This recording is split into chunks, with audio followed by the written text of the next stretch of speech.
Hello, we're at the Shoe Healer in Doncaster, and we decide what our videos are going to be about. I've always been wanting to do a video about retail and how retail is very, very difficult at the moment, and what's added to retail being difficult. If you're watching this video on your phone, well, that phone has helped to sort of kill the high street. I don't know what your town's like, but our town in Doncaster, which is actually a city, but in my head it'll always be a town, is struggling, and all the towns and cities around us are having it difficult. All our customers come in and say our high street is in a little bit of a sorry state, empty shops. If it's not an empty shop, it's a charity shop, or it's a vaping shop, or it's a barber's. Well, trust me, they are better than nothing. You need something in your town centres, and I don't know what it's going to be. But it won't be retail, because everything you ever want is in your pocket on your phone, and we are competing with everybody in the country, even in the world, because postage is so cheap nowadays and things are coming in from all over the world. All the manufacturers have their own websites, which rightly so, why wouldn't you? And what I thought I'd just explain to you is why this works. So I've got my little whiteboard here that I've written on. Unfortunately, Rob's pointed out I've written on my whiteboard with a permanent pen, so it's knackered now. But I will try some thinners, Rob, and try and get it off with some thinners. So this is a factory making the shoes, probably in Northampton if it's a good shoe. Trade price on a shoe, £100.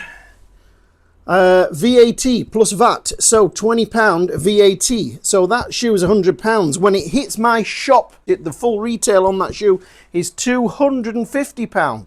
Wow, you say, what a markup. How greedy are you for having that £150 markup? But let me just tell you how this works. 100 plus the VAT is £120. I claim the VAT back on that £20, so the shoe cost me £100. I would actually discount it from the VAT that I pay the VAT man, but to make things simple, let's say I pay £120, I claim £20 back, so it hits my shelf at £250, less the VAT, £42 worth of VAT I have to part with out of my £250. Because I've deducted the £20 there. Otherwise I'd be paying £22 and deducting that. But to make it easy, we're going to say I paid the VAT, and this is the £42 that I lose out of the sale to the VAT man. That comes down a little bit as I give discount. Everybody expects 10%, at least 10%. I have customers in the shop, they get my arm right up my back, like they will with every retailer, trying to get a good price for the shoe. Or they get the phone out and say, so-and-so is doing this price. Can you match it, or can you get somewhere near it? So this is if we get 10%. Polish and brushes and a few bits and bobs to go with it totals £13. So we've got £170 out of this sale once we paid the VAT. £100 less the price of the shoes, we get £70 out of a £250 sale. £70. Well, that's not bad. But where does that £70 go? Well, wages. Somebody had to be in the shop to sell that shoe. Whether it be me, whether it be somebody else, wages. Then the rent, then the rates, then the electric, the gas, the accountant, the window cleaner, and that list goes on. Everybody gets a little bit of a chew on that £70. And that's if we gave 10% discount. When it gets to the bottom, profit. The company has to make a bit of profit to make sure that it can still be here next year, that it can still be here in the future, that it can make plans. And this is how difficult retail is at the moment. It's unbelievable. The manufacturers have their own. I don't begrudge them, because they're having it hard as well.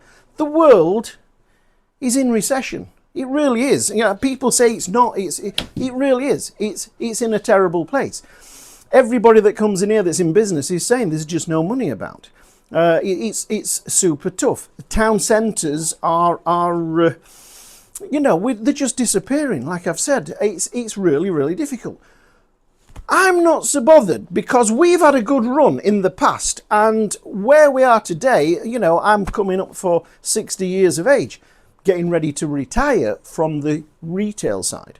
Paul will keep the repair side going and keep it busy, and it is keeping busy with all the work that comes in. It's maybe that's where the business will continue, in the repair side, but retail, very, very difficult. The manufacturers, why would they want to make a shoe and sell it to me for £100 when, for none of these extra expenses, because they will just make that shoe and they'll have a website, they'll send the shoe, instead of sending it to me, they will send the shoe directly to you and get full retail on it.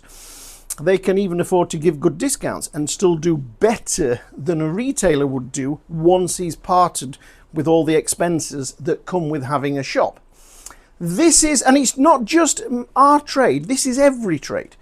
The manufacturers want to sell direct, and they've got to, otherwise they won't survive. It really is that tough for them.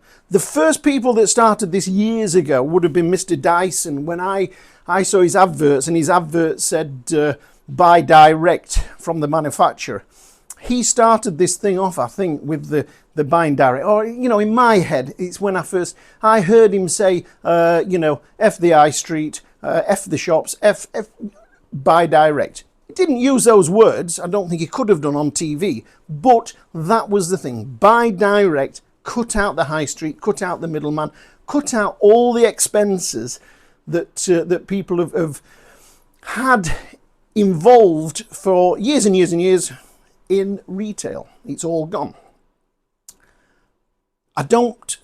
They've had to do this to survive. I keep saying this because I'm not trying to upset, obviously not trying to upset my retailers, my wholesalers.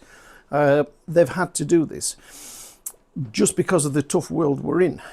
Some of them will even bring out certain styles and that are exclusive to their own website, so retailers can't have it anyway. But that's fine. But this is what is happening. This is how we are evolving into another way of shopping. You can order all those sizes, they'll send them for free, you can return them for free. Retailers like me, small retailers, we can't afford to do that. So I have guys from the council coming in with the clipboard saying, Anthony, will you come to a meeting and we're going to discuss what's going to happen in the town centre of Doncaster, how we're going to regenerate it and do something with it. And you can't do anything. We have evolved into a different way of shopping. The high street is obsolete.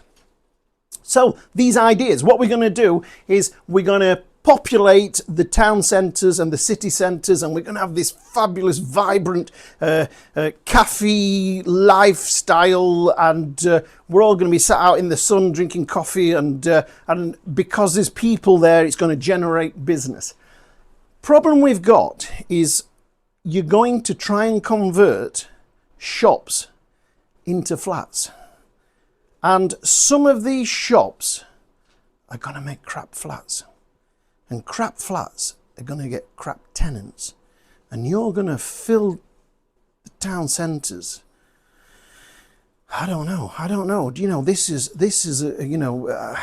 so what do we do? What do we do with all these shops, with all these that are empty? I don't know. I really don't. I do know the out of town experience where you pull up a brand new complex, loads of parking, wandering, it's all air conditioned.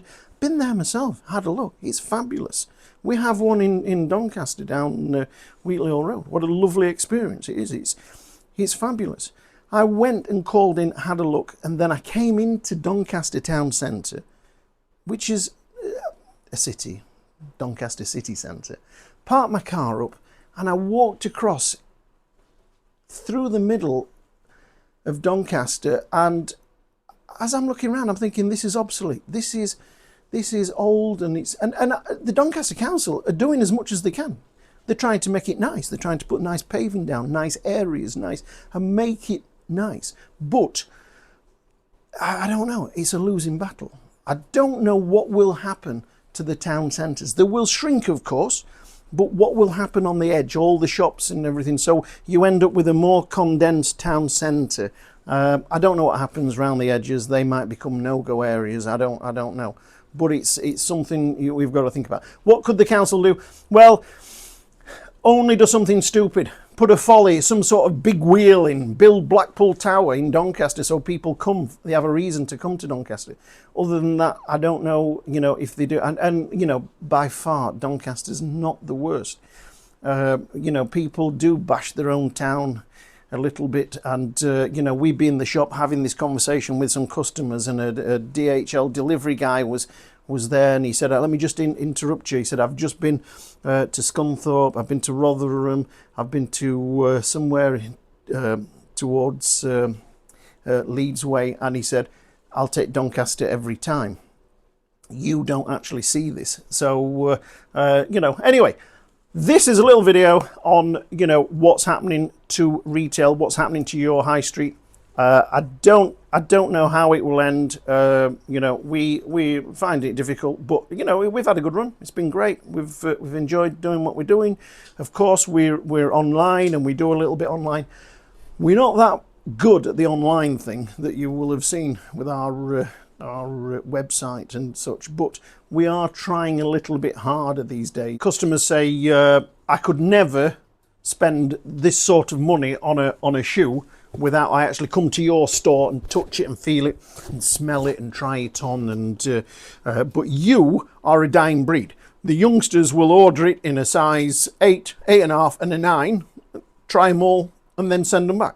They'll get it to their house and feel it and try it and make sure everything's as it should be, send the buggers back at the expense of the manufacturer or at the expense of that particular retailer, whether it be a manufacturer that's retailing it.